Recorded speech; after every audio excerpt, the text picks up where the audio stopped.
61 हिजरी में जो वाक़या इमाम हुसैन के साथ मुल्क इराक़ में पेश आया था, 1350 साल के बाद आज भी उसकी याद मनाने के लिए पूरी दुनिया से शिया गमज़दा और शोक की हालत में यहाँ तशरीफ़ लाए हैं। हिंदुस्तान की सरज़मीन से एक बहुत ही अजीम और बहुत ही मोतबर काफ़िला मौलाना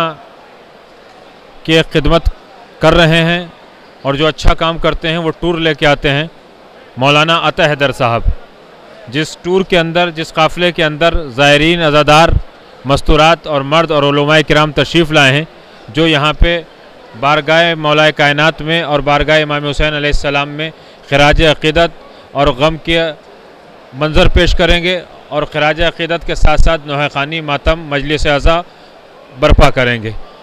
इस टूर का मकसद ही ये है कि इमाम हुसैन अलैहिस्सलाम की याद पुरजोश तरीके से मनाई जाए और पूरी दुनिया में पैगाम जाए कि जो इमाम हुसैन ने इंसानियत के लिए कुर्बानी दी थी, कि पूरी दुनिया आज इमाम हुसैन को इंसानियत का हीरो मानती है और इमाम हुसैन अलैहिस्सलाम इंसानियत के हीरो हैं।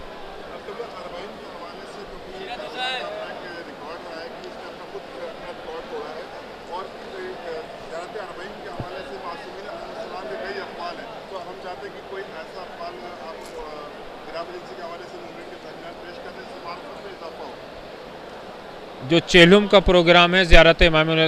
हुसैन अलैहिस्सलाम का, इसकी दो बड़ी ख़ुसूसियात हैं।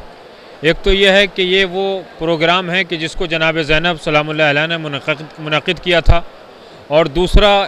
आज 1350 साल के बाद पूरी दुनिया में